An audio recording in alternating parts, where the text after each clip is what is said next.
Isang kasal dapat sana, ito ang pinakamakinang na pangarap sa buhay ng isang babae. Dati, pinapangarap ko ang masaganang tawanan, nag-umapaw na bulaklak, at taos-pusong pagbati.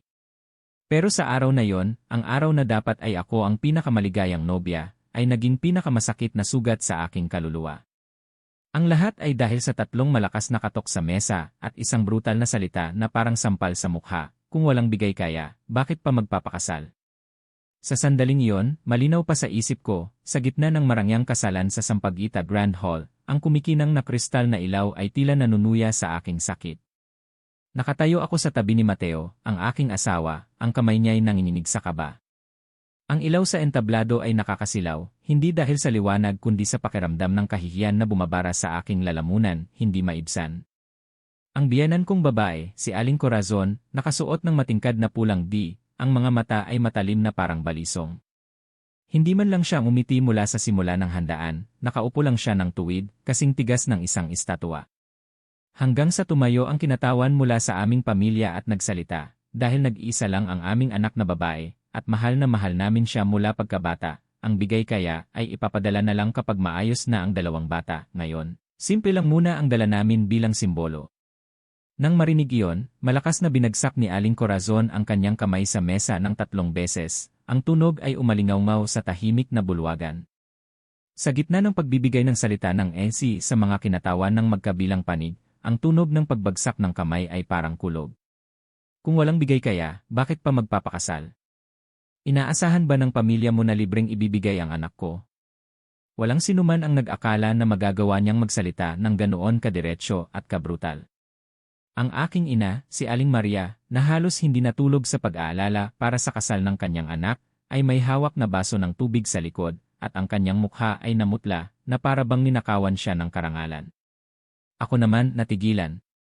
Tiningnan ko si Mateo, umaasa na tatayo siya, magsasabi ng kahit anong salita, poprotekta sa akin.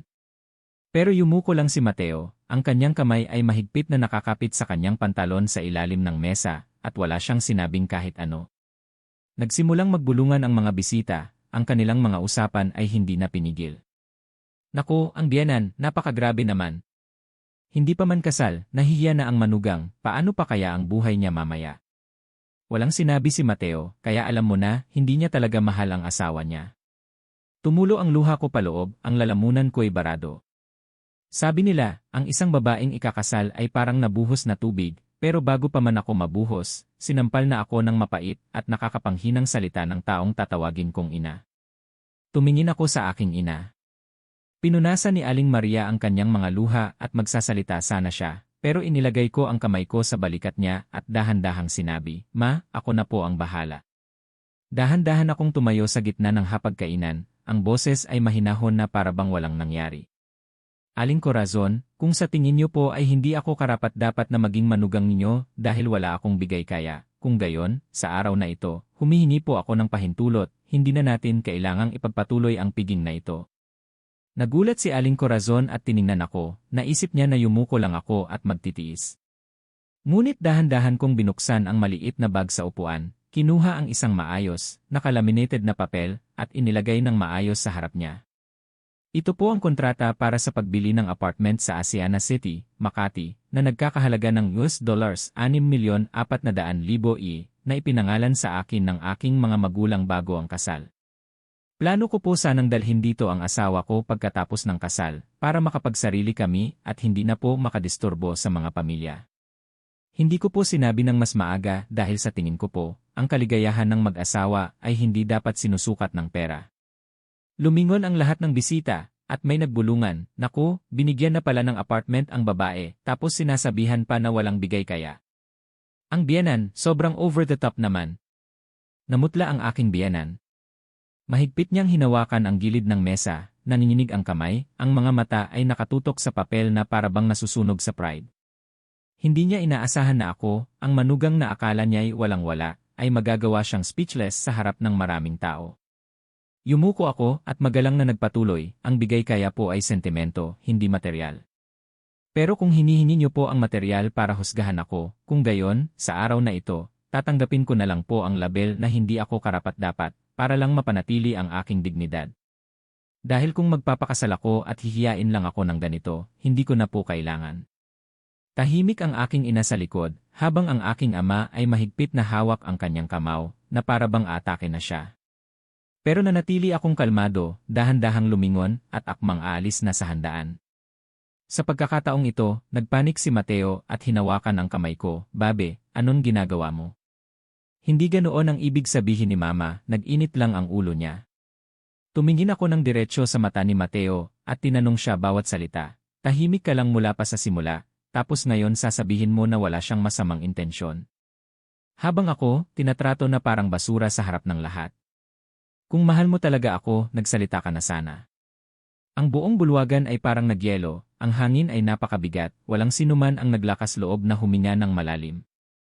Sa sandaling iyon, tumayo si Aling Corazon at sumigaw ng malakas, ang galing mo. Nagdala ka pa ng bahay para lang ma-intimidate ang biyanan mo, kaya balak mong akyatin ang ulo ko kapag nakauwi ka na. Ngumiti ako ng mahina, isang ngiti na walang bigat pero matalim na parang kutsilyo. Hindi ko po kailangang umakyat sa ulo ng sinuman, kailangan ko lang ng respeto. Pero kung sa tingin niyo po na ang manugang na may bigay kaya ay may balak na lamangan ang kanyang biyanan, kung gayon po, baka mali po ang tingin niyo sa akin. Hindi ako umalis pero hindi na rin ako ngumiti kay Aling Corazon sa nalalabing bahagi ng kasal. Umupo ako ng tahimik sa tabi ni Mateo, ang mga mata ay nakatitig sa harap.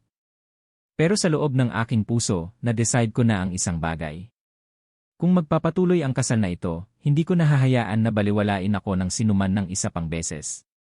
At hindi ko alam na ang desisyon na manatili ay ang simula ng mga bagyo na darating sa hinaharap. Pagkatapos ng kasal, hindi na ako umuwi sa sarili kong bahay. Ayon sa tradisyon, sumama ako kay Mateo sa kanilang bahay, opisyal na naging manugang, asawa, at anak. Pero ang pakiramdam ay hindi tulad ng aking inaasahan. Walang friendly na ngiti, walang mainit na pagbati, o isang hapagkainan na puno ng pamilya na naghihintay sa akin. Ang buong pamilya ng aking asawa ay binati lang ako ng malamig na tingin, lalo na si Aling Corazon.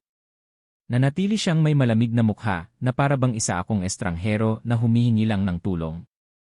Pagpasok ko pa lang sa bahay, nakita ko na ang isang serye ng maayos na tsinelas pero walang anumang pares para sa akin. Tahimik kong inalis ang aking sapatos na high heels at tumayo ng tuwid, naghihintay ng isang pagbati. Pero ang buong bahay ay tahimik. Si Mateo ay tila nahihiya rin. Lumingon siya sa kanyang ina, "Ma, bagong manugang pa lang siya. Magbigay ka naman ng kaunting salita." Hindi man lang lumingon si Aling Corazon. Nanatili siya sa kusina, pinupunasan ang isang puting mangkok at sumagot ng maikli, "May sasabihin pa ba?" Pagkatapos ng kasal, umuwi na siya, hindi naman big deal. Lumunok ako, pilit na nagpapanatili ng kalmado. Alam ko na nagagalit pa rin siya dahil sa papel noong kasal. Galit siya sa akin dahil naglakas loob akong ipahiya siya sa harap ng mga bisita. Pero hindi ako nagsisisi. Kung babalik ako sa sandaling iyon, ibibigay ko pa rin ang papel at magsasalita pa rin ako ng malinaw. Dahil walang sinuman ang may karapatan na ipahiya ako, kahit na ang aking biyenan. Dinala ako ni Mateo sa kwarto. Isang maliit na kwarto sa ikalawang palapag na may bintana na nakaharap sa likod bahay. Ang kwarto ay malinis pero simple, walang bagong kama para sa kasal, walang bagong kumot o unan. Mahina akong nagtanong, "Babe, hindi ba nag-order kayo ng bagong kama?" Kinamot ni Mateo ang kanyang ulo. Sabi kasi ni Mama, matibay pa naman daw ang lumang kahoy na kama, hindi pa sira, bakit pa mag-aksaya? Nanatili akong tahimik, hindi dahil sa nanghinayang ako sa bagong kama, kundi dahil sa naintindihan ko na ayaw ng biyenan kong babae na magdala ako ng kahit anong bago sa bahay na ito. Sa kanya, isa lang akong outsider, hindi iba sa isang hindi welcome na tenant. Nang gabi iyon, bumaba ako sa kusina para tumulong sa pagluluto. Kahit pagod ako, gusto kong ipakita ang aking goodwill, dahil sa tingin ko ay lahat ng ginto, sinusubok sa apoy, ang manugang, sa pagtitiis. Pero pagpasok ko sa kusina, sinulyapan lang ako ni Aling Corazon at sinabing diretsyo, "Bago ka pa lang dito, hindi mo pa alam ang mga ins and outs ng kusina na ito, baka magkamali ka at magdulot lang ng abala. Umakyat ka na lang sa kwarto at magpahinga." Hindi pa ako nakakareact, mula sa likuran, ang hipag ko, si Sofia, na naghihiwa ng carrots, ay itinaas ang kanyang baba at sinabi, "Dito, may sarili kaming lasa sa pagluluto, baka naman dagdagan mo ng asukal gaya ng sa labas, baka maging sobrang alat." Narinig ko ng malinaw ang dalawang salita na isalabas na may sarcastic na tono. Nakakagulat, hindi ko naman kilala ng husto ang aking hipag, pero ang kanyang asal ay parang may utang ako sa kanya. Pilit akong ngumiti, tutulungan lang sana ako sa paglilinis ng mga gulay at pagpupunas ng mesa, hindi ko naman po gagalawin ang sopas. Narinig iyon ang biyanan ko at muling nagsarkasm, okay, kung tutulong ka, kailangan mo ring malaman ang iyong lugar. Ang bagong manugang na magulo sa kusina, sasabihin ng mga tao na hindi namin tinuruan ng maayos ang anak namin at pinapagawa ang lahat sa kanyang asawa. Nabarado ako. Sabi ng mga tao, ang bagong manugang ay dapat mahinahon at magalang. Hindi naman ako walang galang, di ba? Sinasabi ba nila na kapag marami kang ginagawa, may sasabihin sila, at kapag kaunti lang, may sasabihin pa rin sila? Totoo nga, ang posisyon ng isang manugang ay minsan parang naglalakad sa tightrope. Kaunting paglihis, mahuhulog ka, kaunting pagpipilit, may pintas ka na. Ang hapunan ay inihain at umupo ako sa isang gilid ng mesa. 4 kaming nasa bahay, biyanan kong babae, biyanan kong lalaki, hipag at ako. Si Mateo ay abala sa pagsundo ng kanyang kaibigan, kaya late siyang umuwi. Sa mesa ay may braised fish, sorsop, at braised pork with eggs, pero walang sinuman ang nag-alok sa akin. Sinabi ko sa sarili ko, okay, bago pa lang ako dito, kailangan kong mag-initiate. Kinuha ko ang chopsticks at kinuha ang maliit na piraso ng itlog, at tiningnan ako ni Aling Corazon, at nagsalita ng malamig, para sa tatay niya yan. Mas masustansya ang itlog para sa matatanda. Bago ka pa lang dito, kumain ka muna ng gulay. Natigilan ako. Tumawa si Sofia at mabilis na kumuha ng malaking piraso ng karne at inilagay sa kanyang mangkok. Ate, dito sa bahay may sistema kami sa pagkain, walang sinuman ang kumukuha muna. Maliban na lang kung sinabi ni Mama. Inilagay ko ang chopsticks at nanatiling tahimik. Naramdaman ko na naiiyak ako pero hindi ako umiyak. Hindi ko pinayagan ang sarili kong umiyak. Hindi dahil sa pride, kundi dahil sa naintindihan ko, kapag umiyak ako, iisipin nila na mahina ako at madaling apihin. Bumalik si Mateo, nakita akong tahimik at nagtanong, bakit hindi ka kumakain? Ngumiti lang ako at sumagot, siguro dahil pagod ako, hindi ako gutom. Ang hapunan ay natapos sa isang mabigat na atmosfera. Walang nagtanong kung gusto ko ng inumin, walang nag-mention sa kasal.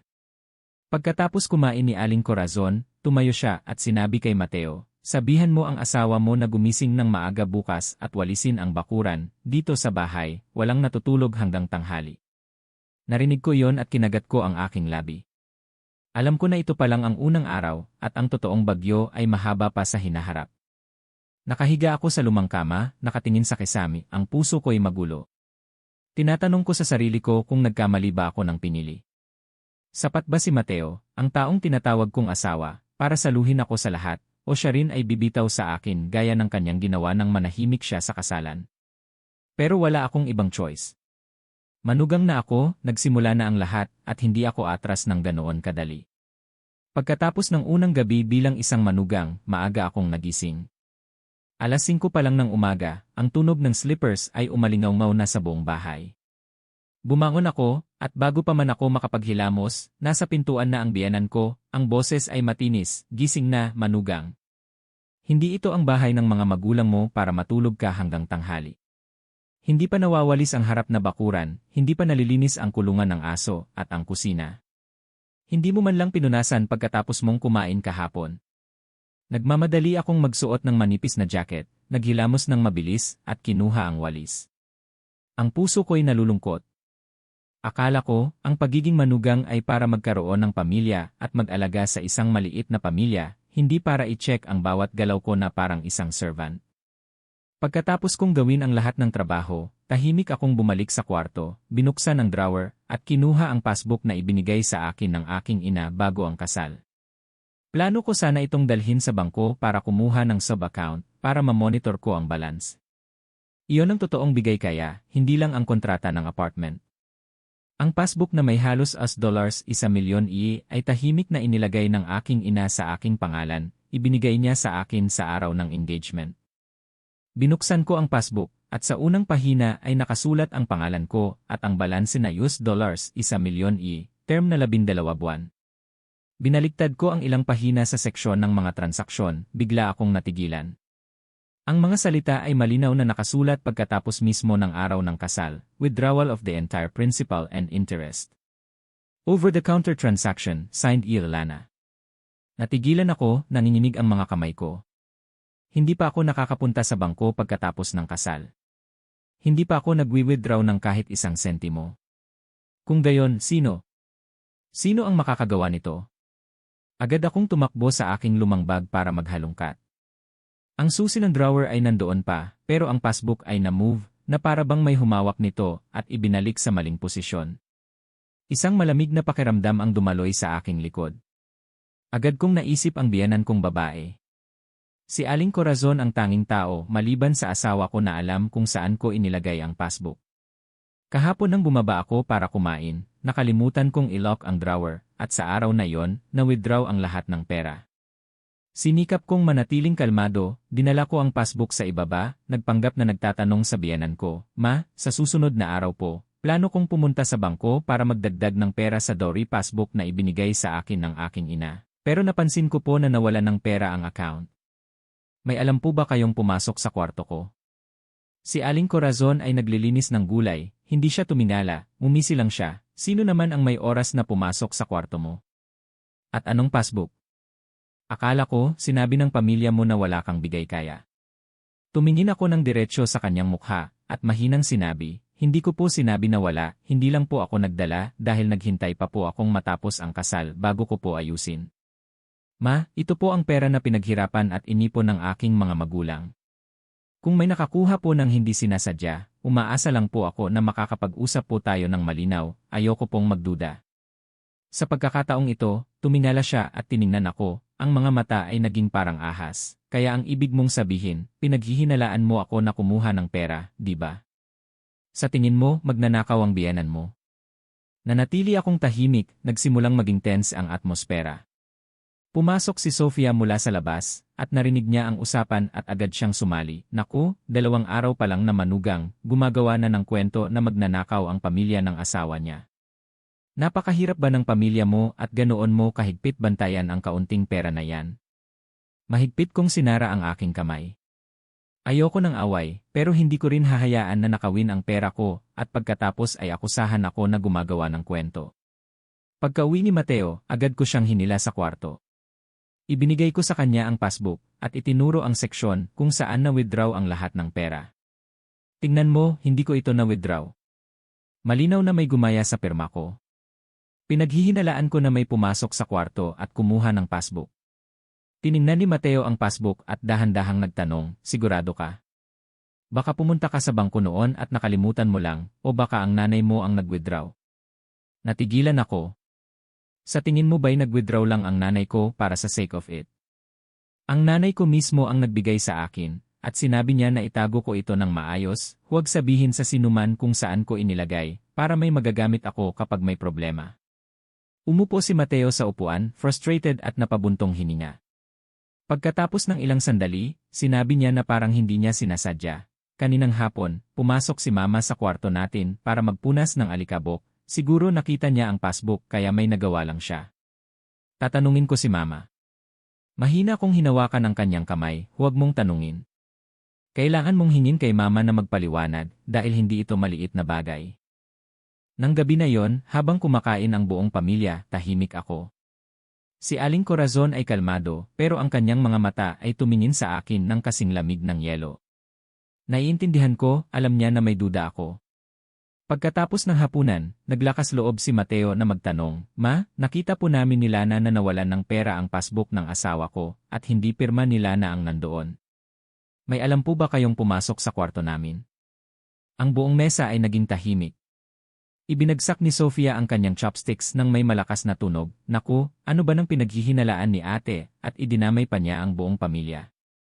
Hindi nagsalita ang biyenan ko sa loob ng ilang sandali, pagkatapos ay tumayo siya, tumingin ng diretsyo sa akin, ang kanyang boses ay naging matalim, ako ang humiram. "Humiram lang, bakit ginagawang big deal? Kung ang isang manugang ay hindi marunong magbigay, kailangan pa siyang turuan ng kanyang biyenan."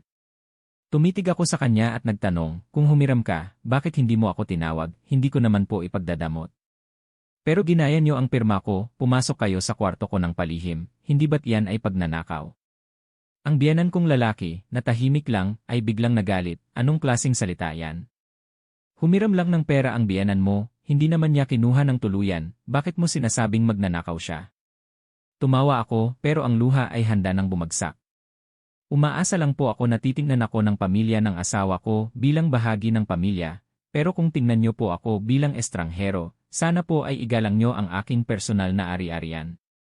Kung hihiram kayo ng pera, kailangan niyong sabihin, hindi palahin ang lahat. Binagsak ni Aling Corazon ang kanyang kamay sa mesa. Huwag mong isipin na porket may kaunting pera ka, gusto mo nang mangagaw ng poder sa biyenan mo. Dito sa bahay na ito, habang buhay pa ako ang magdedesisyon. Tinignan ko siya ng walang emosyon, kung gayon, mula bukas, lahat ng sa akin ay magkakaroon ng sarili kong lock. Hindi niyo na kailangang mag-alala kung itago ko ba ng maayos o hindi. Pagkatapos ng gabing iyon, hindi ako makatulog. Hindi dahil sa nanghinayang ako sa pera, dahil ang $1 milyon na yon ay kaya kong kitain ulit, kundi dahil sa pakiramdam ko ay nakatira ako sa isang bahay kung saan ang lahat ng aking privacy ay maaaring ma-violate at maging baliwala. Nakahiga ako sa gilid, nakaharap sa pader, naririnig ang pagbuntong hininga ng asawa ko sa tabi. Bukas, sasabihan ko si mama na dahan-dahan na lang niya ibalik. Huwag ka nang masyadong tense, mahinang sabi ni Mateo. Hindi ako lumingon, sumagot lang ako ng mahina, hindi ko hinahanap ang pera. Gusto ko lang na matuto si mama na magbigay ng respeto. Kung sa hinaharap, kailangan ni mama, magsabi lang siya sa akin ng maayos, hindi ko ipagdadamot. Pero huwag siyang maglihim. Hindi ako lihim machine sa bahay na ito. Nang sumunod na umaga, habang ang buong pamilya ay abala sa paglilinis, agad akong bumili ng bagong lock at inilagay sa personal na drawer sa kwarto. Pinalitan ko rin ang password ng safe at inayos ang lahat ng mga dokumento, land title, birth certificate lahat ay inilagay sa isang nakalock na leather bag. Wala akong sinabi sa sinuman, pero alam ko na kapag nakita ni Aling Corazon, magiging furious siya. At gaya ng aking inaasahan, nang hapon na yon, pag-uwi ko mula sa palengke, pagpasok ko pa lang sa gate, narinig ko na ang boses ni Aling Corazon mula sa itaas, umakyat ka dito ngayon din. Inilapag ko ang aking basket ng gulay, umakyat sa kwarto, at nakita ko na bukas ang pinto ng drawer, ang bagong lock ay baluktot. Hawak ni Aling Corazon ang bag na may mga dokumento ko. Hinahalungkat niya ito at itinapon ang bawat papel sa kama. Natigilan ako, at bago pa man ako makapagsalita, sumigaw na siya, anong ginagawa mo? Kakabalik mo pa lang, naglalok ka na ng drawer, nagtatago ka na ng mga dokumento na parang may magnanakaw sa bahay. Naglakad ako, kalmado, nagtago lang ako ng aking personal na gamit, ari-arian na ibinigay sa akin ng aking mga magulang. Nasa pangalan ko ang land title ng apartment, may karapatan akong protektahan yon. Hindi ko sinasabi na may magnanakaw, pero ayoko na may humahawak sa mga gamit ko nang walang pahintulot. Malakas na hinampas ni Aling Corazon ang kanyang kamay, ito ang bahay ng asawa mo, hindi dorm. Dito, lahat ay dapat malinaw. Ang bigay kaya na dinala mo ay pag-aari na ng buong pamilya. Walang ganoong bagay na ang asawa ay nagtatago ng pera na hindi alam ng asawa. Lumingon ako kay Mateo, nakakadating lang din, ano sa tingin mo? Maliban na magtago ako ng aking personal na mga dokumento at i-lock ang mga ito. Si Mateo ay nag-aalangan, ang kanyang mga mata ay umiiwas sa akin at tumingin siya sa kanyang ina. Ma, nag-inat lang sila na, wala naman pong masama doon. Pero si Aling Corazon ay hindi madaling kumalma. Tinuro niya ang aking mukha, ang mga mata ay bloodshot. Sasabihin ko sa iyo, huwag mong isipin na natatakot ako dahil mayroon kang land title. Dito sa bahay na ito, ang bigay kaya ng manugang ay para sa pamilya ng asawa, walang ganoong bagay na mag-isa ka, at upo sa tuktok, at titingnan ang iba na parang mga pulubi. Bumuntong hininga ako. Hindi na ako galit, pagod lang ako. Pagod ako dahil kailangan kong ipaliwanag ang mga bagay na dapat ay simple lang. Hindi ko po kailanman naisip na baliwalain ang sinuman, pero kung gusto niyo po na tawagin ang personal kong ari-arian na pag-aari ng lahat, pasensya na po, hindi po ako sumasang-ayon. Hindi rin po sumasang-ayon ang batas. Nang marinig ang salitang batas, namutla si Aling Corazon. Hindi niya inaasahan na ako, isang bagong manugang, ay maglalakas loob na magsalita ng ganito. Sa sandaling iyon, pumasok si Sofia, nakatawid ang mga kamay niya, at ang kanyang bibig ay nakangisi ng provocatively. Naku, ang sister-in-law ko, seryoso talaga siyang calculator. Bago pa lang sa bahay, naglalok na ng drawer, nagtatago ng mga dokumento, nagtatago ng pera, at nagpapahiwatig pa sa buong pamilya. Siguro malapit na kaming maghirap, kaya takot na takot siyang manakawan, ha? Tiningnan ko si Sofia ng kalmado, hindi ko sinasabi na may magnanakaw, pero kung may naidisturb dahil sa mga ari-arian na yon, siguro overthinking lang siya. Namula ang mukha ni Sofia, maging maingat ka sa pagsasalita mo, nasa bahay ka pa ng asawa mo, pinapatamaan mo ang hipag mo. Dahan-dahan akong ngumiti. Nagsasalita ako ng tama at tapat, kung wala ka namang kinalaman, bakit ka tumatalon? Sa pagkakataong ito, namagitan si Mateo, hinawakan niya ang kamay ko, sige na, Lana, huwag mo nang gawing tense. Misunderstanding lang to. Inalis ko ang kamay ko sa kanya, kung misunderstanding lang, ipaliwanag mo ng malinaw, hindi mo pwedeng gamitin ang pangalan ng pamilya para lang halungkatin ang kahit anong gusto mo o kumuha ng kahit anong gusto mo. Lumaki ako dahil tinuruan ako ng aking mga magulang na ingatan ang mga bagay na sa akin, hindi para magpayaman sa pamilya ng asawa ko. Lumabas ako sa kwarto, iniwan ang biyenan at hipag ko na may madidilim na mukha. Nang gabing iyon, niyakap ako ni Mateo mula sa likod, ang kanyang boses ay mabigat, pasensya na, hindi ko inakalang aabot sa ganito. Hindi ako lumingon, sinabi ko lang, hindi kita sinisisi, pero sinasabi ko sa iyo ng maaga, kung hahawakan ulit ng nanay mo ang mga gamit ko nang walang pahintulot, ipapatawag ko ang pulis. Hindi dahil sa overacting ako, kundi dahil kung hindi ko ipagtatanggol ang sarili ko, walang sinuman ang gagawa noon. Pagkatapos ng araw na nilock ko ang drawer at nilinaw ko ang aking mga ari-arian, ang atmosfera sa bahay ay parang nagiging tense sa bawat araw. Hindi na ako openly na inaatake ni Aling Corazon, pero ang mga sarcastic na salita at mga matatalim na tingin ay naroon sa araw-araw. Ang hapunan ay wala ng tawanan, nanatili akong magalang pero firm. Hindi ako masyadong nagpapakumbaba, hindi rin ako provocative. Pero alam ko na may binabalak si Aling Corazon. Lumaki ako sa pamilyang may negosyo, kaya sensitibo ako sa mga scheme. Sa pagkakataong ito, hindi ko na kailangang mag-isip ng matagal. Isang hapon, pag-uwi ko mula sa palengke, nag-aalangan na hinila ako ni Mateo sa kwarto at bumulong, Lana, sabi ni Mama, gusto niya na ilagay sa ating pangalan ang apartment para maging madali sa negosyo, madali sa transaksyon. Sabi niya, maaari mong pirmahan ang deed of transfer pansamantala sa pangalan ko, at pagkatapos ay maibalik mo ulit. Tiningnan ko siya, hindi galit, malungkot lang. Sa tingin mo ba'y isa akong babaeng magdadala ng land title sa kasal, at pagkatapos ay pipirmahan ang deed of transfer sa pamilya ng asawa ko? Paano ba't parang ibinigay ko na rin ang susi sa aking ari-arian sa ibang tao? Nagmamadaling winagayway ni Mateo ang kanyang kamay, hindi ganoon. Overthinking lang si Mama. Sabi niya, kung ibinigay iyan ng pamilya mo, dapat ilagay sa pangalan nating dalawa para hindi ako ma-pressure. Tumawa ako, pressure. Sino ang nagpaparamdam na pressured ang asawa ko? Ako ba o ang ina na nagpapahalaga sa material kaysa sa karangalan? Nakakroots ang mga kamay ko, at sinabi ko ng dahan-dahan, malinaw, kung ari-arian na binili nating dalawa, hindi ako mag-aalinlangan na ilagay sa pangalan nating dalawa. Pero ito ay regalo ng aking mga magulang. May responsibilidad ako na ingatan ito, gaya ng aking karangalan. Yumuko si Mateo, nag-aalangan. Ako naman, agad kong naintindihan. Hindi ito ang ideya ng asawa ko, ito ay scheme ng aking biyenan. At hindi ako naghintay ng matagal para makonfirm yon. Nang sumunod na gabi, umupo si Aling Corazon sa sala, tinawag niya ako sa harap ng buong pamilya. Si Sofia ay nasa tabi, may hawak na notebook. Si Mateo ay nasa gitna, na para bang pinilit siyang maging saksi. Huminga ng malalim si Aling Corazon at nagsalita, Lana, tinawag kita dahil may gusto akong pag-usapan ng seryoso. Magpapalawak kami ng tindahan ng tela, at plano naming magrenta ng mas malaking espasyo, pero sa ngayon, kailangan namin ng mga dokumento na nakapangalan sa isang mapagkakatiwalaang tao. Sa tingin ko, kung ililipat mo ang land title ng apartment sa pangalan niyong dalawa ni Mateo, mas magiging madali ang lahat. Sa hinaharap, kapag maganda na ang negosyo, magiging pabor din ito sa'yo. Tinignan ko siya ng kalmado, hindi ako kasama sa negosyo, at hindi ako sumasang-ayon na gamitin ang ari-arian na ibinigay ng aking mga magulang bilang collateral para sa negosyo ng pamilya ng asawa ko. Sumimangot si Aling Corazon at nagsalita na parang nagtatampo. Anong ibig mong sabihin? Sa tingin mo, napakahirap ng pamilya ng asawa mo para humingi ng pera sa'yo. Sa tingin mo, kailangan ng pamilya namin ang land title na yan para mabuhay. Sumagot ako ng maikli, kung hindi niyo po kailangan, sana po ay huwag na kayong humingi pa. Ang apartment ay pag-aari ko, nakapangalan lang sa akin, at ito ang magiging lugar kung saan ako titira kung hindi na magiging maganda ang buhay ko dito. Isang sandali ng katahimikan na parang may karayom na tumusok. Nanlaki ang mga mata ng biyenan ko, naglakas loob kang magsalita ng ganyan sa harap ng asawa mo.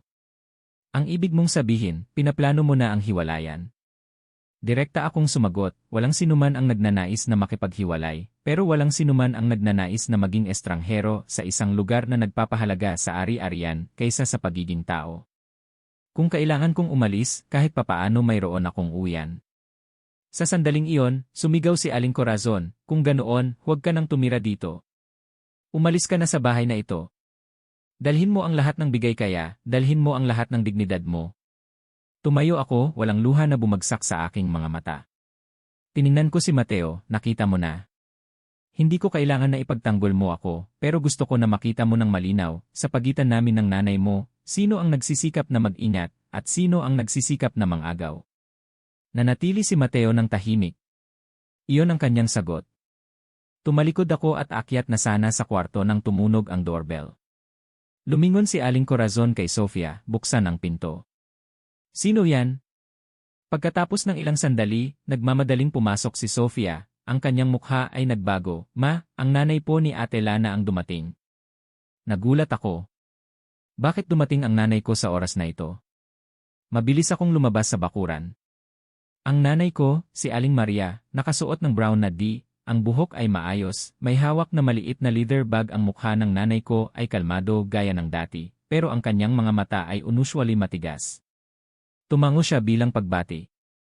Pasensya na sa abala sa inyo sa ganitong oras, pero narinig ko sa aking anak na may kailangan siyang linawin kaya pumunta ako.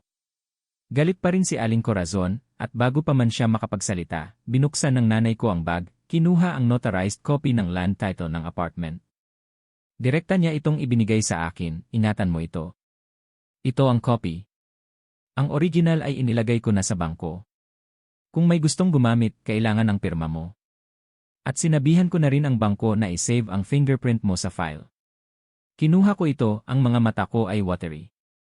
Lumingon ang nanay ko sa biyenan ko, ang boses ay mahina pero mabigat. Hindi ako nagdidiscriminate sa pagitan ng manugang o manugang na lalaki, pero kung sino man ang magtrato sa anak ko ng maayos, iginagalang ko siya.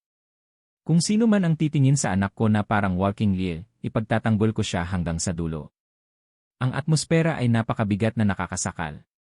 Si Aling Corazon ay speechless.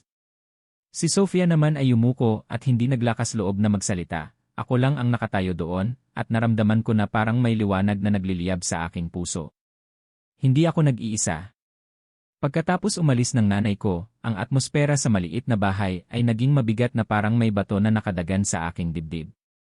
Tahimik ang biyenan ko sa buong gabi, pero alam ko na hindi siya naintindihan o nagsisisi, kundi nagpaplano na siya ng susunod na hakbang. Sa pagkakataong ito, hindi niya paglalaruan ng pera, kundi ang reputation, ang tungkulin ng isang manugang at asawa.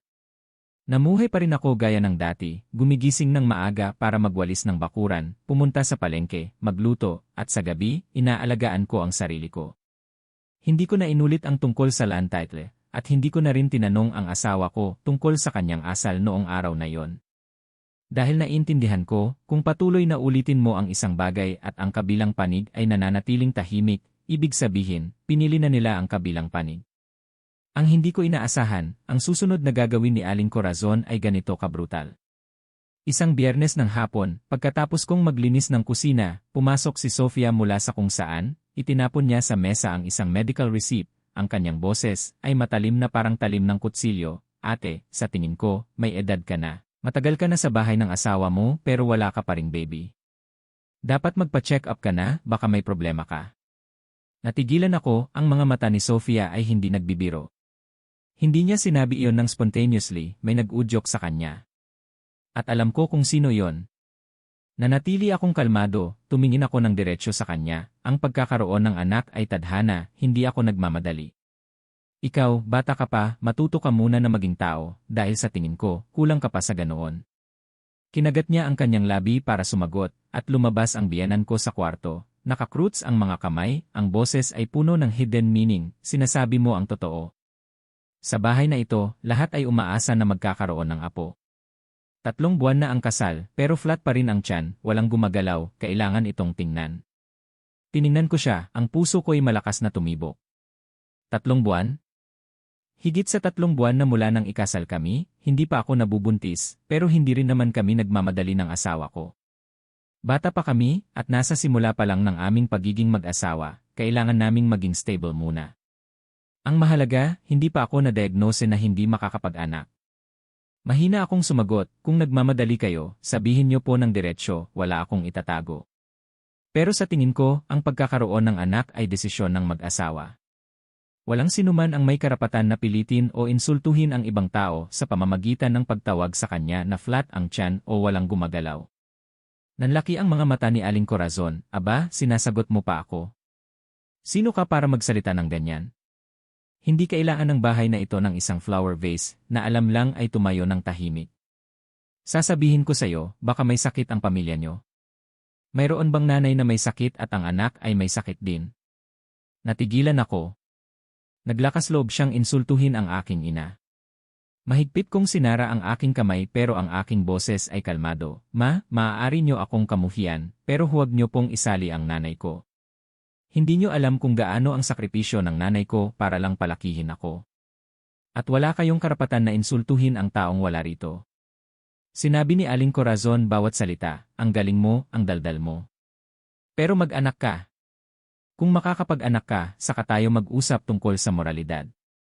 Dahan-dahan akong tumayo, kung talagang concerned kayo sa inyong apo, sa tingin ko, dapat niyong dalhin kaming dalawa ng asawa ko sa check-up, imbes na ako lang ang target.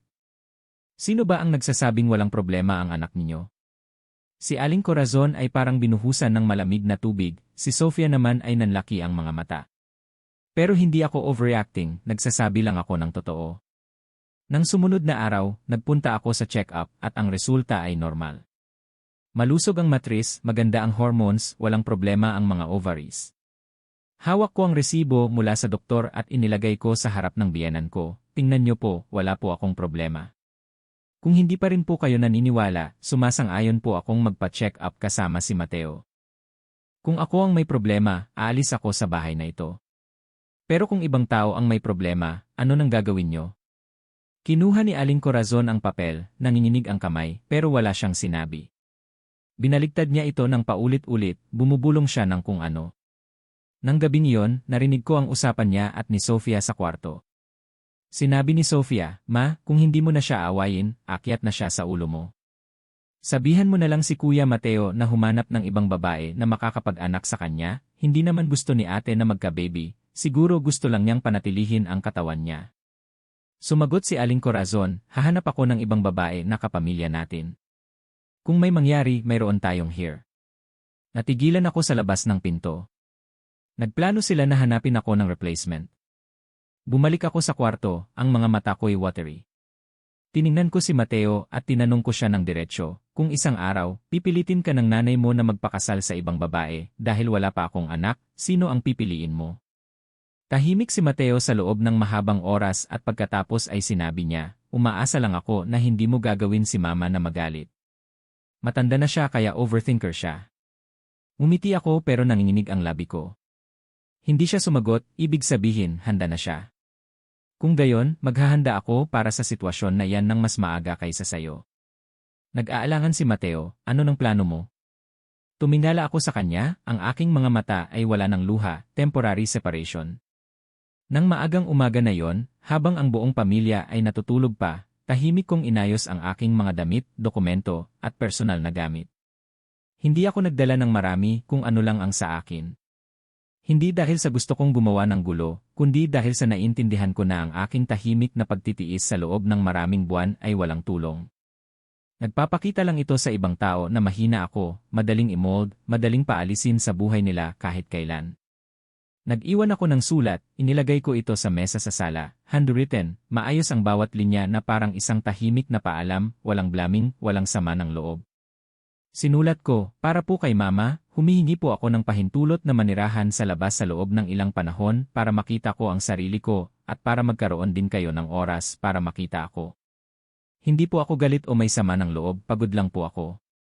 Pagod po ako sa pamumuhay kung saan kailangan kong maging alert sa lahat ng oras, kailangang patunayan sa bawat hininga na karapat-dapat ako.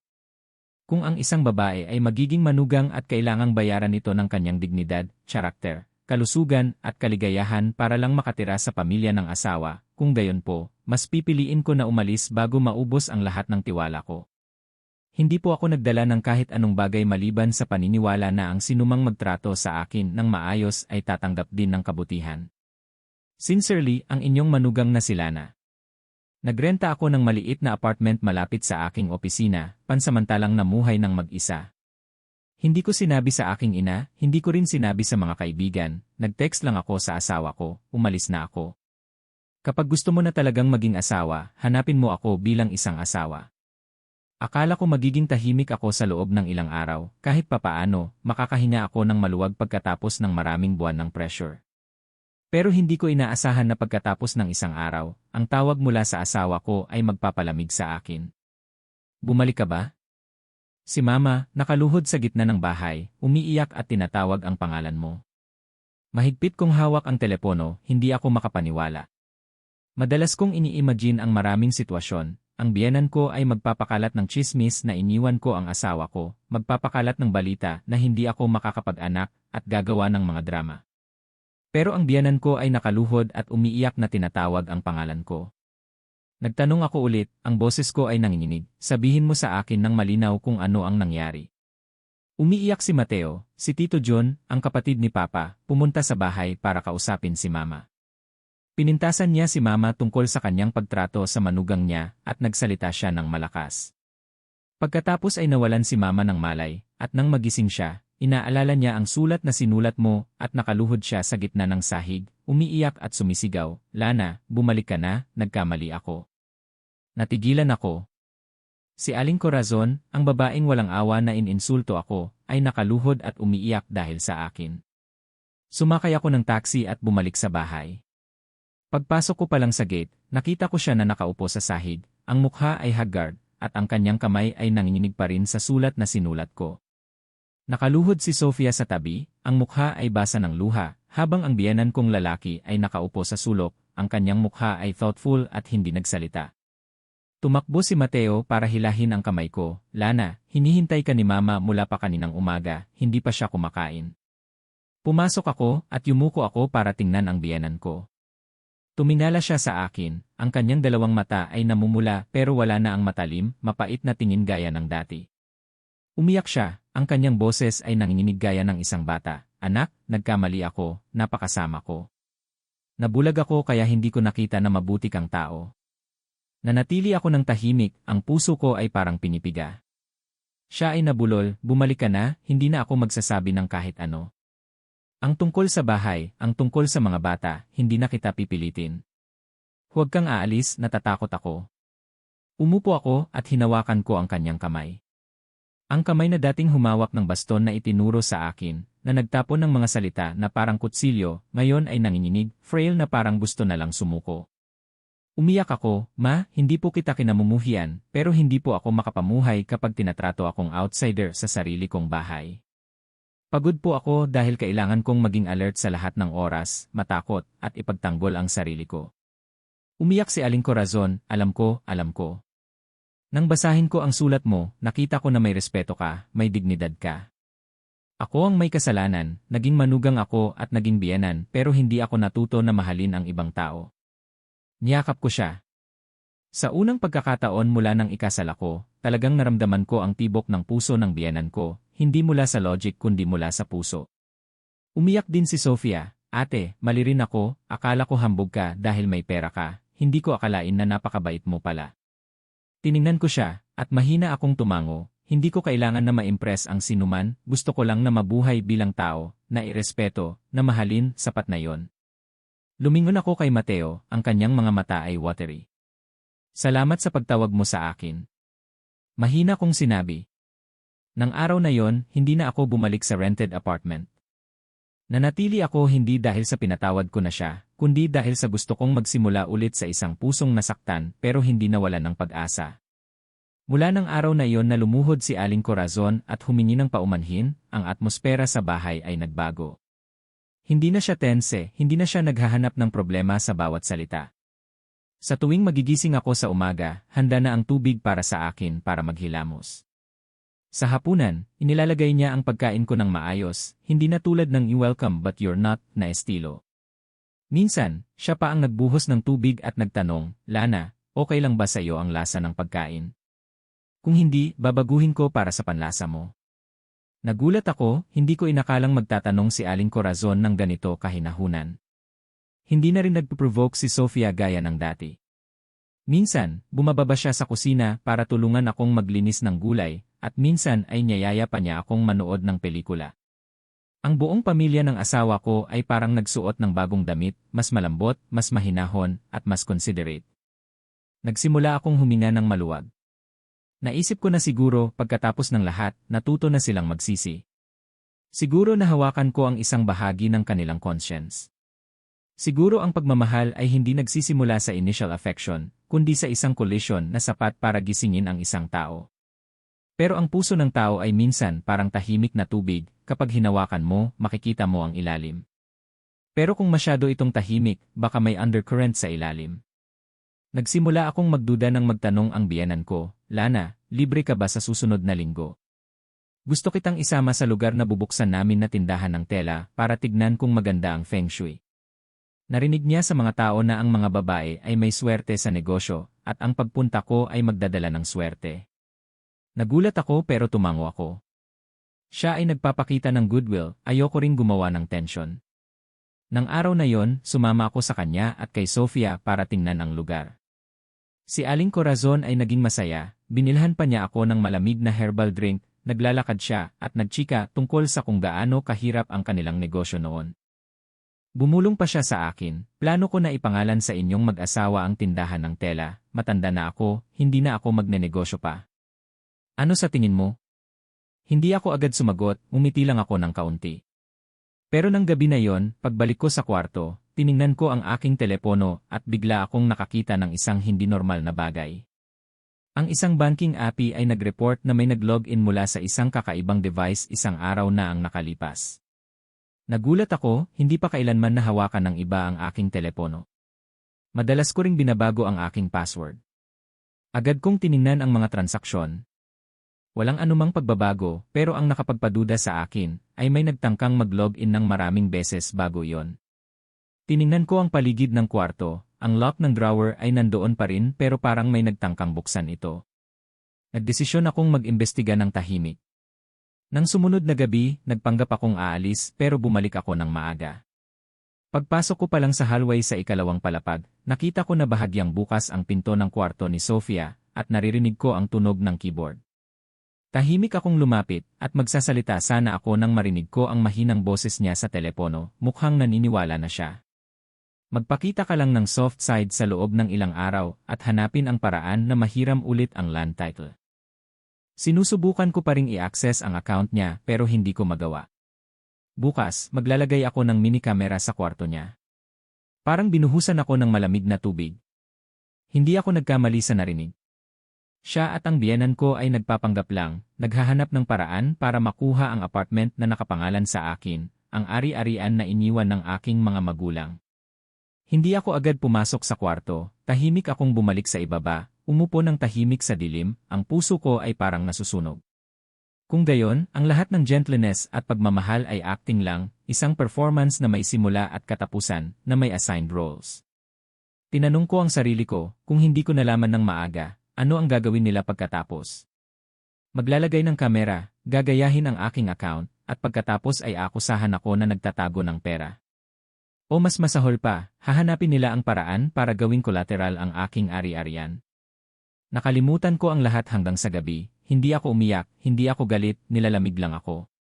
Sa pagkakataong ito, hindi ako magiging tahimik.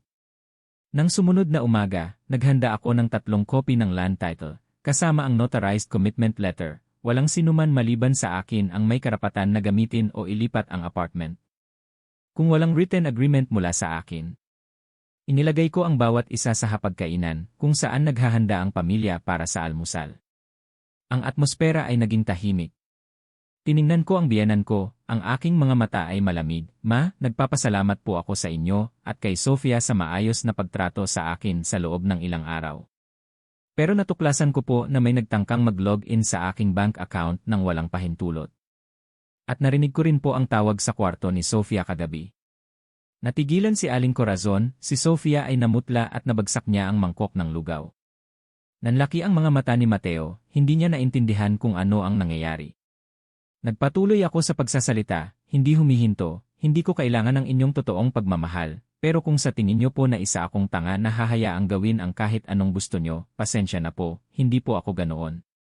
Nagtangka ang biyenan kong makipagtalo pero naglagay ako ng isa pang folder sa mesa.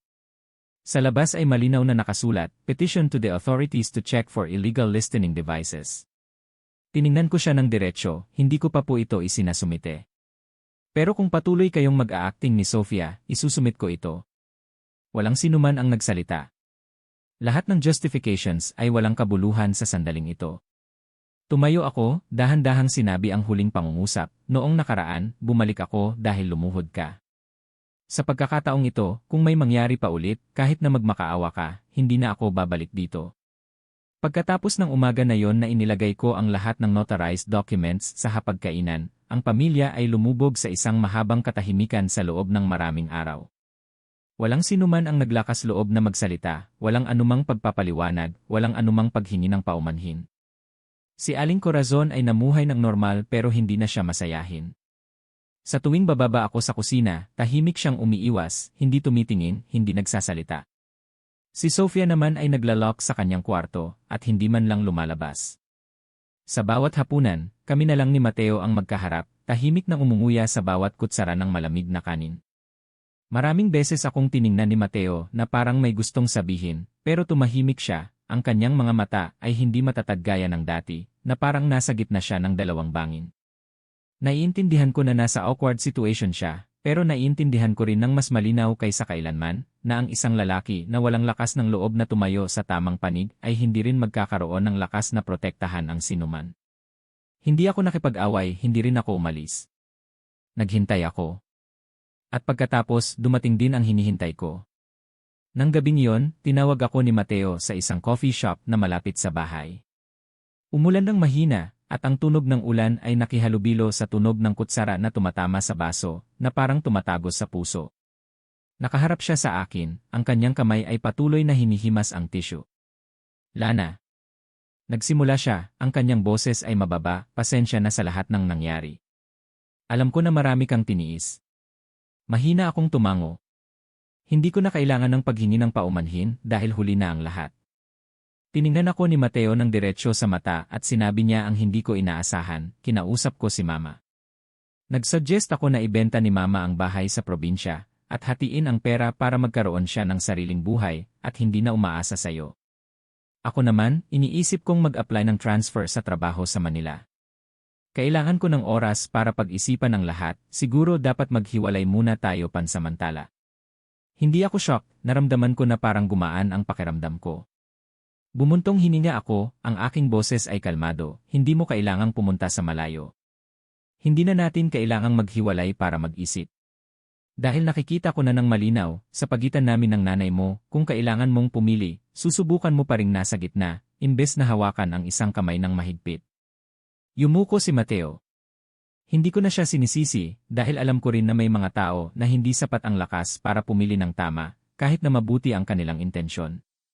Hindi kami nagpaalam, pero alam ko sa puso ko na tapos na ang lahat, nang walang ingay, walang galit, kundi gumaan na parang mahinang ulan sa tuyong panahon, na nagpapabigat pero hindi sapat para maging dahilan ng pagbagsak ng sinuman. Nagpaparamdam lang ito ng pagod.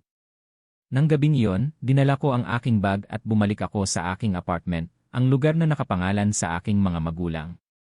Ang apartment ay hindi pa nalalagyan, malinis pa rin, mabango ng amoy ng bagong kahoy, at ang mga kurtina ay hindi pa natatanggal ang tag. Binuksan ko ang ilaw, nagpatugtog ng paborito kong instrumental music at umupo ako sa sofa. Ang aking mga mata ay nakatingin sa balkonahe na puno ng kumikinang na ilaw ng mga sasakyan sa kalsada. Nag-text ako sa nanay ko, okay lang ako. Maninirahan ako ng mag-isa sa loob ng ilang panahon, huwag kayong mag-alala. Tumulog ang telepono pagkatapos ng ilang minuto, Isang text mula sa isang pangalan na nagpatibok sa aking puso. Hindi sinasadya na nakita kita sa coffee shop sa hapon na umuulan, okay ka ba? Si Carlo, ang ex ko, ang taong hinawakan ang aking kamay sa buong taon ng kolehiyo, ang taong akala ko ay kasama kong maglalakad sa simbahan.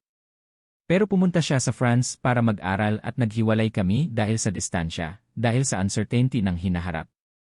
Hindi ako agad sumagot pero pagkatapos ng 2 araw, nakita ko siya. Umupo kami sa dating coffee shop kung saan kami nag-date noon ng maraming beses. Siya ay pareho pa rin, matangkad, tahimik, ang kanyang mga mata ay malalim gaya ng dati. Tiningnan niya ako sa loob ng mahabang oras at pagkatapos ay nagtanong, kasal ka na, pero bakit parang mas mag-isa ka kaysa dati? Ngumiti ako, humigop ng tsaa at sumagot, dahil dati, may karapatan akong malungkot, pero ngayon, malungkot ako pero kailangan kong magpanggap na okay lang ako. Walang siyang sinabi, kinuha lang niya mula sa kanyang bulsa ang isang panyo at ibinigay niya sa akin. Nang maghiwalay tayo, sinabi mo na kung isang araw, pagod ka na, bumalik ka lang at maging isang ordinaryong tao, mamuhay ng maayos, at hindi kailangang mag-alaga ng sinuman. Naniniwala ka pa ba sa sinabi mo? Natigilan ako. Talagang sinabi ko yon. Nang pinili kong lumayo sa kanya, sinabi ko, gusto ko na mamuhay ng simple, magpakasal sa isang lalaking mahal ang kanyang mga magulang, mabait, at mamuhay malapit sa pamilya. Hindi ko siya pinili, ang taong abala sa kanyang mga pangarap, dahil sa tingin ko, ang buhay ng isang babae ay kailangan ng security kaysa sa passion. At ngayon, pagkatapos ng lahat, ako ang nakaupo dito na may 2 kamay na hindi na mainit. Tumingala ako sa kanya, ang boses ko ay mahina, hindi ko alam kung may natitira pa, pero kung makakapagsimula ako ulit, gusto ko lang na maging isang babaeng namumuhay ng totoo sa sarili ko. Tinignan ako ni Carlo ng matagal at dahan-dahang sinabi, kung kailangan mo ng isang tao na hindi ka kokontrolin, hindi ka gagamitin, at hindi ka pipilitin na maging strong, narito pa rin ako. Kahit na hindi na kita boyfriend, ako pa rin ang taong nakakaintindi sa'yo. Umiyak ako. Sa gitna ng maraming sakit, ang isang salita na parang hangin ay nagpabagsak ng mga luha ko. Hindi dahil sa pagmamahal ko pa rin sa ex ko, kundi dahil sa gitna ng maraming kasinungalingan, may isang tao na naalala ako na may paggalang at gentleness. Pagkatapos ng muling pagkikita namin ni Carlo, ang ex ko, hindi na ako muling nag-contact. Alam ko na kailangan ko ng oras para ayusin ang aking puso at ang aking tiwala sa mga tao. Araw-araw sa aking apartment, naglilinis ako, nagluluto, pumupunta sa trabaho, at nagbabasa. Kahit mag-isa, mas madaling huminga, wala nang pintas, wala nang matatalim na tingin, wala nang pakiramdam na kailangan kong mag-ingat sa bawat salita. Tahimik pa rin ako sa pamilya ng asawa ko. Sa tingin ko, ang pagiging tahimik ay ang pinakamagandang pagtatapos sa pagitan ng mga taong may kaugnayan. Pero nagkamali ako. Nang umaga na iyon, Linggo, nagdidilig ako ng halaman sa balkonahe nang marinig ko ang malakas na pagtunog ng doorbell, kasama ang isang malakas na sigaw mula sa hallway, buksan mo ang pinto. Ang galing mo ha? Buksan mo nga. Nagulat ako, mabilis akong lumabas at binuksan ang pinto, at nakita ko ang biyenan ko, si Aling Corazon, na nakatayo sa harap ng aking apartment, namumula ang mukha, magulo ang buhok. May hawak na malaking plastic bag na sa isang tingin pa lang ay alam ko na ang kanyang mga underwear, damit at lingerie na tahimik niyang kinuha sa bahay ng asawa ko. Nanlaki ang kanyang mga mata, narito ako para ibalik ang lahat ng damit mo. Sa tingin mo ba, ang gamit ng taong traitor na gaya mo ay basta mo na lang iwan? Naglakas loob kang mag-cheat, naglakas loob kang magdala ng ibang lalaki sa bahay namin. Natigilan ako. Cheating. Bago pa man ako makapag-react, mas malakas siyang sumigaw, heto na, ang gamit mo. Mga damit, underwear, makeup, kunin mo lahat, huwag mo nang dudumihan ang bahay namin. Ang kanyang boses ay umalingaw sa buong hallway sa ika-5 palapag. Bahagyang binuksan ng mga kapitbahay ang kanilang mga pinto, ang ilang tao ay tumayo sa hallway. Anong tsismis? Sino ang nagsusoli ng damit? Siguro may kabit? Binuksan ko ang pinto, at lumabas ako. Hindi ako sumigaw, hindi ako umiyak, tumingin lang ako ng diretsyo sa biyenan ko. Ang taong umiyak para sa akin para lang bumalik ako, ngayon ay sinisira ang larawan na yon sa isang umaga. Ma, dahan-dahan kong sinabi. May ebidensya ka ba na nag-cheat ako? Umuwol pa rin si Aling Corazon, nakita ko lahat. Ang lalaking may mahabang buhok at may salamin na sumundo sa iyo mula sa lobby ng kondo. Kung hindi siya ang asawa mo, sino? Bulag ba ako? Naiintindihan ko si Carlo. Dahil lang sinundo ako ni Carlo sa tamang oras na nakita ng biyenan ko mula sa malayo, gumawa na siya ng kwento ng betrayal. Hindi niya kailangang malaman kung sino ang taong iyon o ano ang kanilang relasyon, kailangan lang niyang gumawa ng kwento para lang magkasya sa kanyang galit. Kalmado ako, siya po ay matandang kaibigan ko, batchmate ko sa kolehiyo, at sinundo niya lang po ako ng isang beses. Sa tanghali, at nakita mo mula sa malayo at nagkamali ka pa, naglakas loob ka pa na akusahan ako ng ganoon karuming krimen. Nagtangka si Aling Corazon na sampalin ako pero naiwasan ko siya.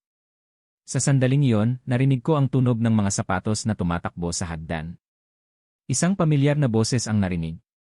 Huwag mong gagalawin ang babaeng iyan. Lumingon ako, si Carlo. Nakatayo siya doon, humihinal sa pagtakbo. May suot pa rin siyang lumang leather watch. Ang kanyang shirt ay naka-roll up. Lumapit siya at hinarangan kami ng biyenan ko, ang kanyang mga mata ay tumingin kay Aling Corazon ng walang pag-aalinlangan. Ikaw ang nanay ni Lana. Kung sa tingin mo, ako ang nanira sa kasal ni Lana, gusto ko lang linawin, wala akong ginagawang masama. Sinundo ko lang ang kaibigan ko pagkatapos niyang umalis sa bahay na nagdulot sa kanya ng sakit. Natigilan si Aling Corazon at nagsimula ng maglapitan ang mga kapitbahay. Nagpatuloy si Carlo sa pagsasalita, ang kanyang boses ay mababa, ikaw ay matanda na, dapat alam mo na bago mo sisihin ang ibang tao, dapat tingnan mo muna ang sarili mo. Alam mo ba kung bakit siya umalis? Dahil sa bahay na yon, hindi siya tinatrato bilang tao. Gusto mo siyang mag-anak pero tinatrato mo siya na parang anino.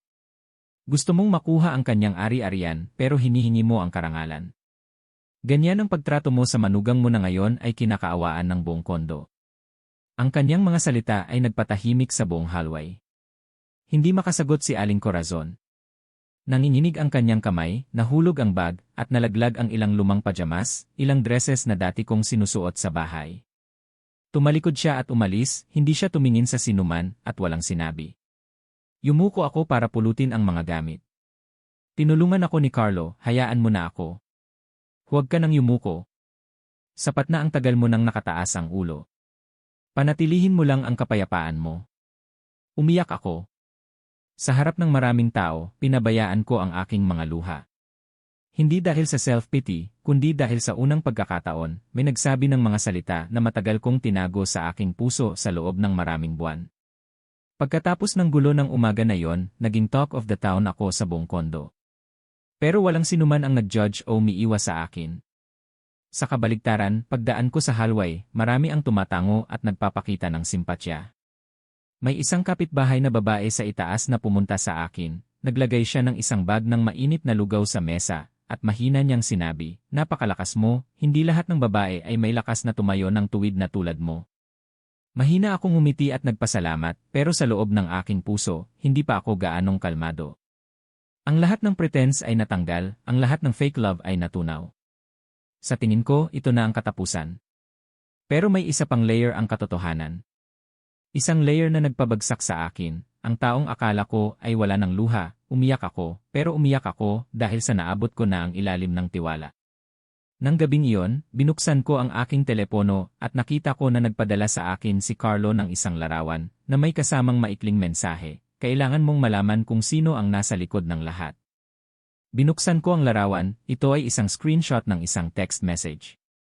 Ang nilalaman ay ganito, pinadala ko sa iyo ang larawan ni Lana kasama ang isang kakaibang lalaki, hindi para dagdagan ang apoy, kundi para maintindihan mo na hindi na siya karapat-dapat na maging asawa. Kailangan mong malaman kung sino ang dapat manatili at sino ang dapat umalis. Sincerely, Mateo. Natigilan ako. Si Mateo ang asawa ko. Ang taong dating nanginginig na humawak sa aking kamay, nagsabi na gusto niya lang na maging ligtas ako, ang taong nangako na magiging mabuting asawa siya.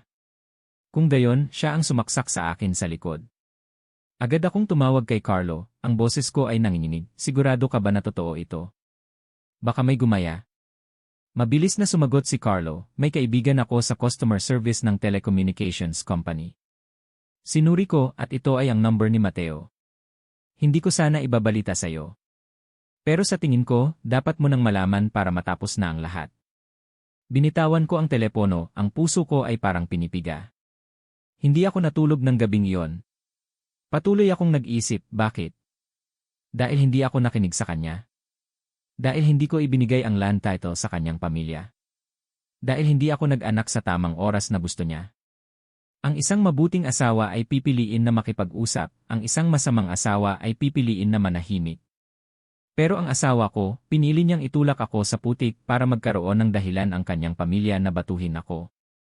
Nang sumunod na umaga, nagbihis ako ng maayos, nagdala ako ng printed copy ng text message, at nagpunta ako ng diretsyo sa bahay ng asawa ko.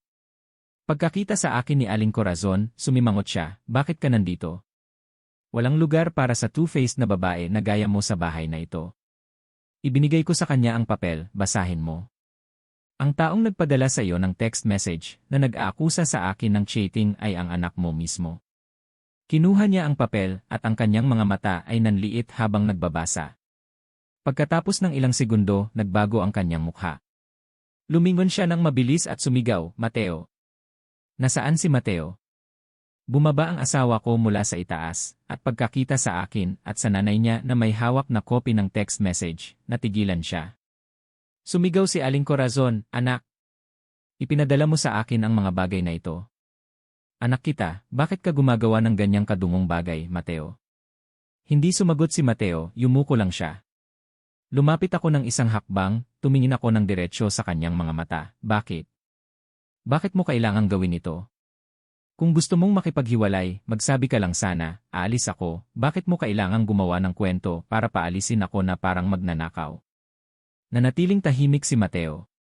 Pagkatapos ng ilang sandali, nagsalita siya, "Dahil hindi ka nakatulad ng dati. Napakalakas mo, hindi ka nakikinig, hindi ka katulad ng inakala ko, hindi na kita makontrol." Tumawa ako ng mapait. "Kung gayon, pinakasalan mo ako hindi dahil sa pagmamahal, kundi dahil sa akala mo ay magiging masunurin ako. Akala mo ay isa akong manika na maaari mong imold, at kapag hindi na maganda, itatapon mo." Yumuko si Mateo, at nakakagulat na naramdaman ko na parang gumaan ang pakiramdam ko. Ang lahat ng sakit ay biglang nawala nang naintindihan mo na hindi mo na kailangang hawakan ang isang taong ganoon. Lumingon ako kay Aling Corazon, "Ma, humihingi po ako ng paumanhin. Kung naging walang galang ako, kung nasaktan ko kayo, tatanggapin ko po. Pero kung pagkatapos ng araw na ito ay isipin mo pa rin na ako ang sumira sa pamilya, sana po ay manahimik ka. Wala na po akong kinalaman sa bahay na ito." Tiningnan ko si Mateo sa huling pagkakataon at kinuha ko sa aking bag ang isang folder, ito ang petition for divorce. "Pinirmahan ko na, kailangan mo na lang pirmahan. Pagkatapos, ang aking ari-arian ay mananatiling sa akin at malaya ka na." Nanginginig ang kamay ni Mateo habang kinuha niya ito, wala siyang sinabi at hindi ko na rin kailangan.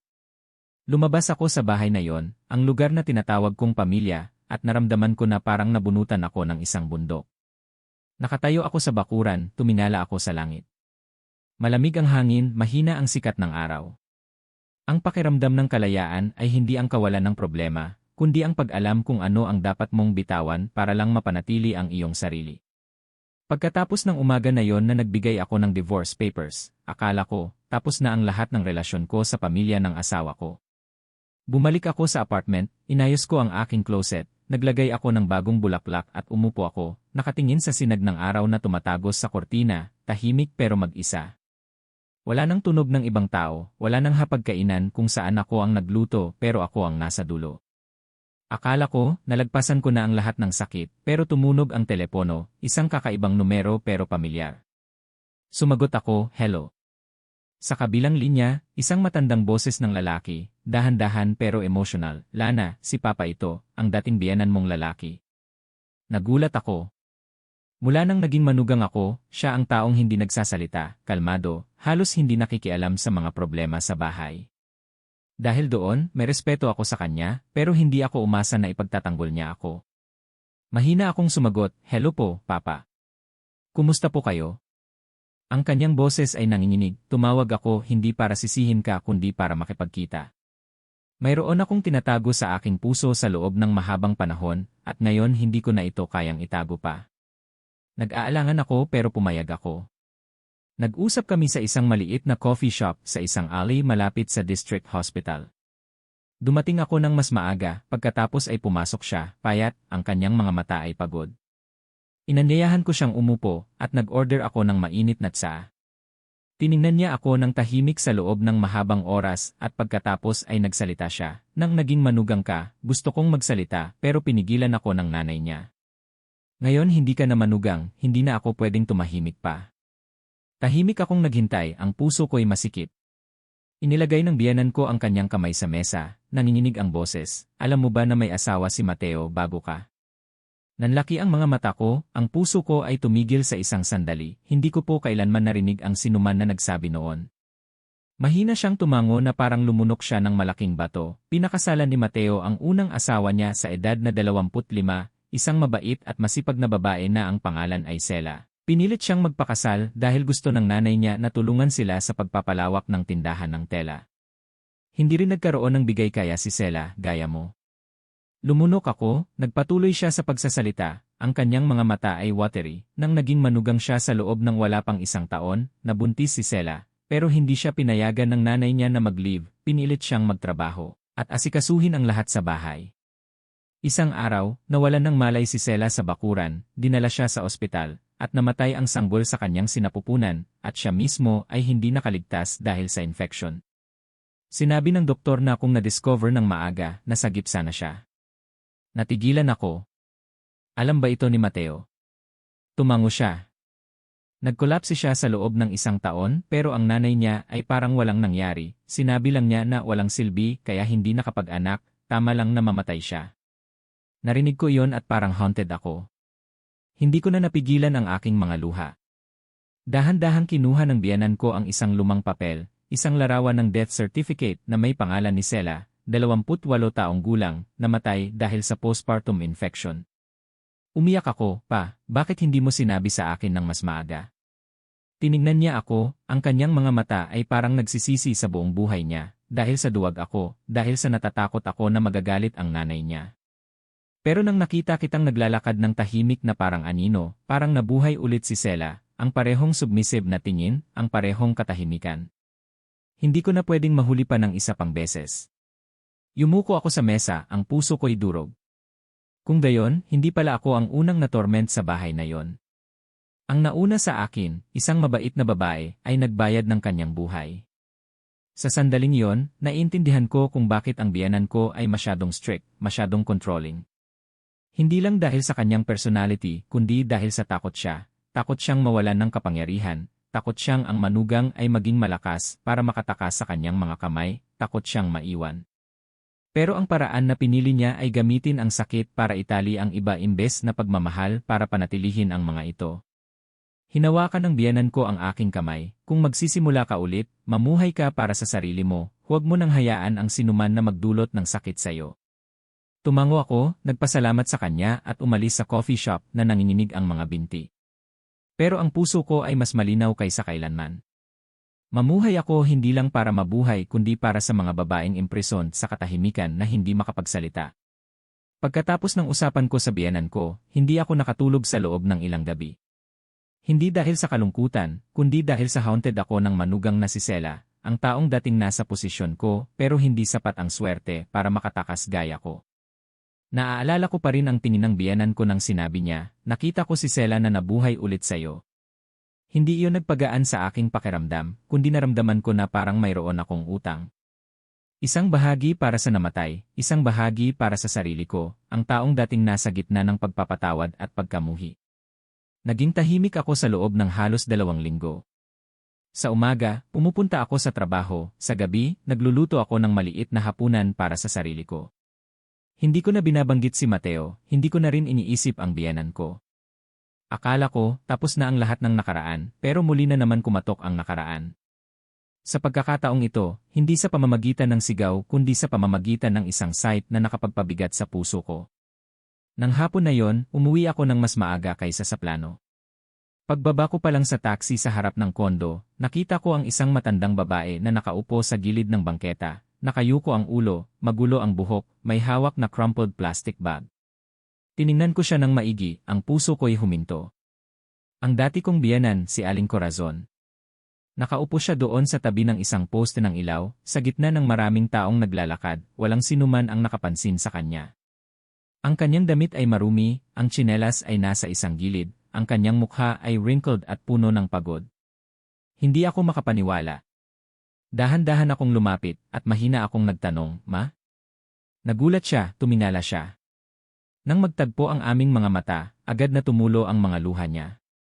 Mabilis siyang kumapit sa aking kamay na parang isang taong nalulunod na kumakapit sa isang poste. "Lana, tulungan mo ako, wala na akong mapuntahan."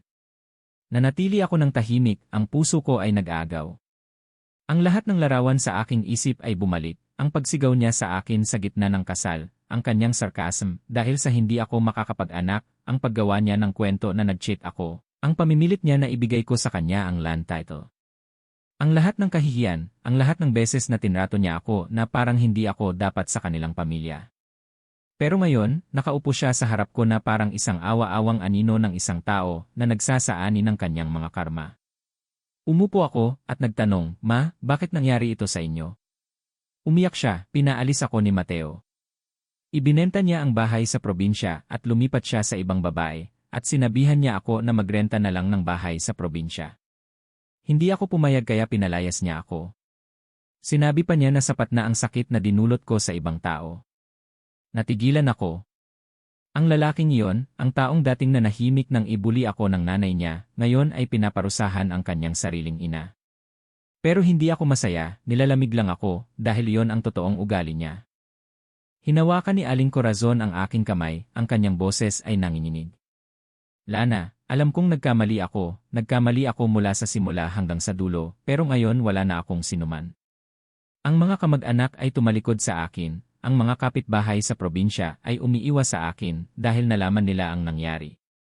"Pahintulutan mo akong manirahan dito sa loob ng ilang araw, aalis ako kapag nakahanap ako ng lugar." Tiningnan ko siya, ang babaeng dating powerful sa bahay na yon, ngayon ay parang isang tuyong dahon na hinipan ng hangin sa simula ng kalsada. Dinala ko siya sa apartment, nagbuhos ako ng mainit na tsaa, at pinaupo ko siya sa balkonahe, at hayaan ko siyang langhapin ang sariwang hangin. Ang apartment na ito ay dating pinagtataguan ko, ngayon ay naging pansamantalang tirahan ng taong mismo ang nagtulak sa akin palabas ng kasal na yon. Umupo siya doon, tahimik sa loob ng ilang sandali at pagkatapos ay mahina siyang nagsalita, "Lana, kung hindi mo ako mapatawad, hindi kita sisisihin, pero hayaan mo akong tawagin kang anak sa isang pagkakataon." Tumulo ang luha ko. Hindi ako sent. Kinamuhian ko rin siya noon at ninais ko na sana hindi na lang ako pumasok sa bahay na yon. Pero nang nakita ko ang matanda, mag-isang babae na pinabayaan ng kanyang sariling anak, hindi ko siya kayang itulak sa kalsada na gaya ng kanyang ginawa sa akin. Mahina akong sumagot, "Maaari kayong manatili dito sa loob ng ilang araw, pero sinasabi ko sa inyo, ito ang aking apartment. Hindi kayo pwedeng makialam sa kahit anong bagay at walang sinuman ang may karapatan na pumasok dito maliban sa akin." Patuloy siyang tumango na parang isang batang nagkasala na pinatawad. Nang gabing iyon, natulog siya sa sofa sa sala. Tahimik akong lumapit at tinakpan siya ng kumot. Tinignan ko ang kanyang mukha na payat, tinanong ko ang sarili ko, karapat-dapat ba sa buhay na ito kung ang isang babae ay gagamitin ang buong buhay niya para magkontrol at sa dulo ay wala siyang matitira?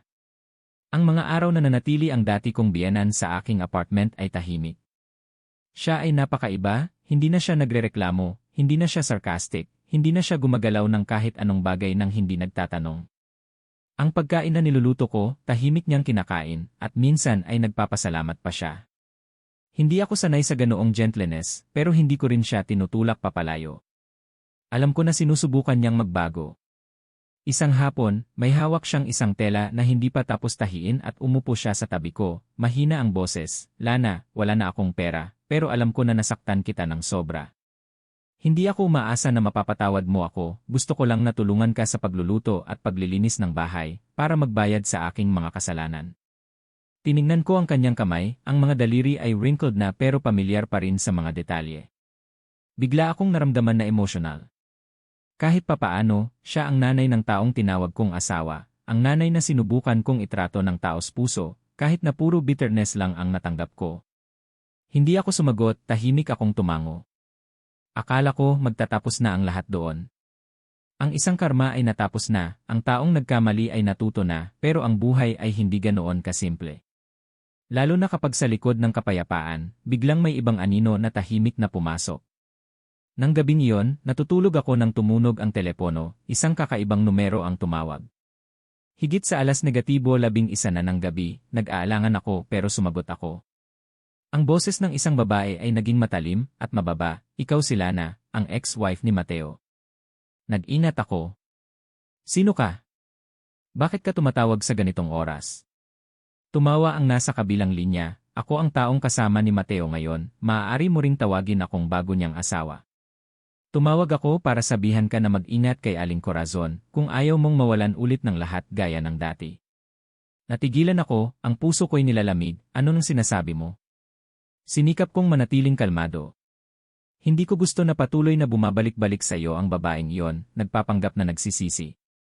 Alam mo ba na ilang araw na ang nakalipas, tumawag siya kay Mateo, at sinabi niya na gusto niyang bumalik para tumira kasama siya dahil nakahanap na siya ng paraan para makuha ang land title. Natigilan ako. Nagpatuloy siya sa pagsasalita, na parang nagkukwento lang, sinabi ko ito hindi dahil sa mabuti ako, ayoko lang na madamay sa drama ng biyenan at manugang. Buntis ako ni Mateo. Alam mo na kung ano ang ibig sabihin nito. Umupo ako, ang aking lalamunan ay tuyo, ang aking puso ay parang pinipiga. Hindi dahil sa jealousy, ang pagmamahal ko kay Mateo ay burid na, kundi dahil ang katotohanan sa likod ng mga luha ni Aling Corazon ay baka mask lang. Pinatay ko ang telepono, natigilan ako sa dilim. Nang sumunod na umaga, nagluto ako ng tsaa, at sinikap kong maging kalmado na parang walang nangyari. Ang biyenan ko hindi, si Aling Corazon ay lumabas mula sa kwarto, may hawak na tuwalya, at magsalita sana siya nang nagtanong ako ng diretsyo, nakakontak ka ba ulit kay Mateo? Natigilan siya, kumurap siya at dahan-dahang sinabi, tinawag ko siya para tanungin kung kumusta siya. Anak ko pa rin naman siya. Tumango ako, naiintindihan ko. Pero sinabi mo ba kay Mateo ang tungkol sa bahay o tungkol sa pagkuha ng isang bagay? Tiningnan niya ako, hindi siya kumurap. 1 segundo, 2 segundo. Pagkatapos ay mahina siyang umiling, hindi, wala akong sinabi. Kinagat ko ang aking labi, ang sakit sa puso ko ay tumaas na parang alon. Inilapag ko ang tasa ng tsaa, at tumingin ako ng diretsyo sa kanya, nang gabing nakaraan, tinawag ako ng babaeng kasama ni Mateo. Sinabi niya na nagpaplano ka pa rin na kunin ang land title, at sinabi niya na nagpanggap ka na lang na bumalik sa akin para gumawa ng drama.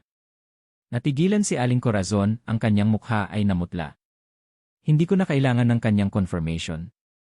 Ma, kung totoo po kayong nagsisisi, hindi ko po kayo pababayaan.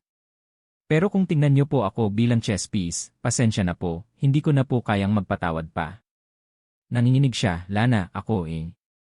Hindi na ako nagsalita pa. Tumayo ako, kumuha ako ng isang envelope. Sa loob ay may sapat na pera para makapagrenta ng bahay sa loob ng ilang buwan at para sa basic expenses. Inilagay ko ito sa mesa, kunin mo po ito. Hindi po kita pinalalayas, pero humihingi po ako ng pahintulot na manirahan ng mag-isa. Ang bawat tao ay dapat bumalik sa kanilang tamang posisyon. Ang pagmamahal ay hindi pwedeng itayo sa pamamagitan ng kasinungalingan. Umiyak si Aling Corazon. Pero sa pagkakataong ito, hindi na ako lumuhod para saluhin siya. Binuksan ko ang pinto, at sinamahan ko siya palabas na may mahinang ngiti, walang galit, walang piti, kundi isang pagtatapos. Ang buhay ng isang babae ay hindi kailangang maging malakas sa buong buhay niya, pero kailangan niyang malaman kung kailan siya dapat tumigil para mapanatili ang kanyang pagkatao. Pumunta ako sa District Court isang umaga ng Lunes, ang langit ay hindi maaraw, hindi rin umuulan, overcast lang. Sabi ng mga tao, ang ganoong panahon ay nakapagpapabigat sa puso, pero naramdaman ko na parang gumaan ako dahil alam ko na ngayon, opisyal kong bibitawan ang nakaraan na puno ng sakit. Pumasok ako sa courtroom at umupo ako. Pagkatapos ng ilang minuto, dumating din si Mateo. Siya ay payat, ang kanyang mga mata ay malalim, ang kanyang shirt ay lukot, may hawak siyang mga dokumento na inihanda ng kanyang lawyer. Umupo siya 2 upuan ng layo sa akin, hindi siya tumingin, hindi rin siya nagsalita. Hindi rin ako nag-initiate ng usapan. Sa pagitan namin ngayon, ang distansya ay hindi na ilang hakbang lang kundi isang buong buhay na hindi na maaaring ikonekta. Tinawag ng judge ang magkabilang panig para magsalita, mabilis ang lahat, pareho kaming sumasang-ayon sa divorce, at walang property dispute. Nang tanungin kami kung gusto naming magbigay ng huling salita, tumingin sa akin si Mateo. Ang kanyang boses ay mababa at hoarse. Pasensya na, wala akong sapat na lakas para protektahan ka. Kung may next life, umaasa ako na magkikita tayo ulit kapag mas mature na akong lalaki. Mahina akong ngumiti at hindi sumagot. Hindi ko na kailangan ng paghingi ng paumanhin at hindi na rin ako naniniwala sa next life. Naniniwala lang ako sa kasalukuyan kung saan maaari akong mamuhay ng totoo sa aking sarili.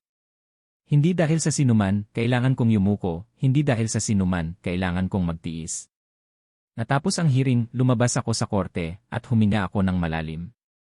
Sa aking bulsa ay ang divorce decree na may pulang stamp, ang papel na hindi nagdulot ng sakit sa akin, kundi nagpagaan sa aking pakiramdam.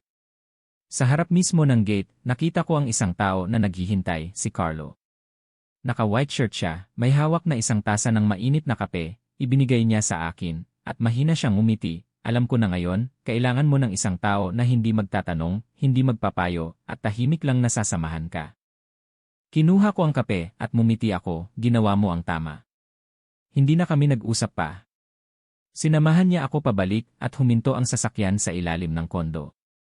Bago ako bumaba, lumingon ako sa kanya, ang aking mga mata ay puno ng pasasalamat. Salamat sa pagdating mo, sa tamang oras na kailangan ko ng isang taos pusong tingin.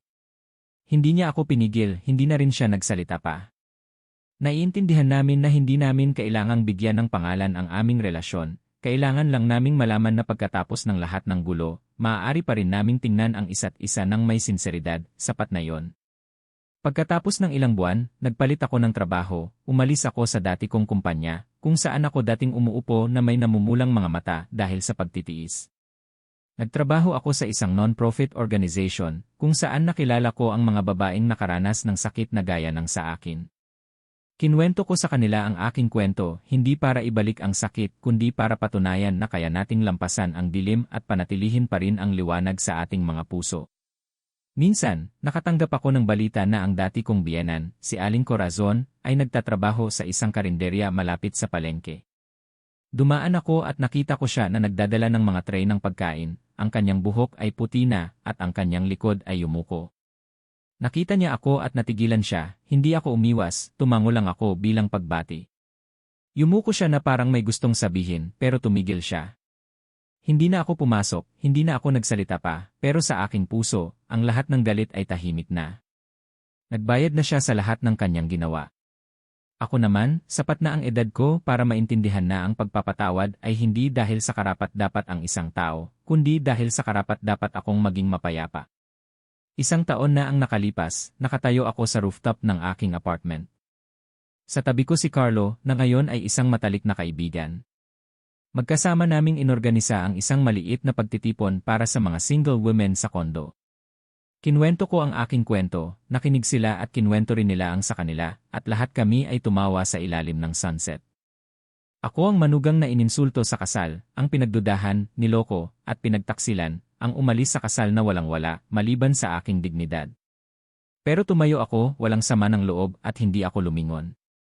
Mahal kong mga kaibigan, ang buhay ng isang babae ay minsan hindi niya pwedeng piliin kung saan siya ipapanganak o ang pamilya na papasukan niya.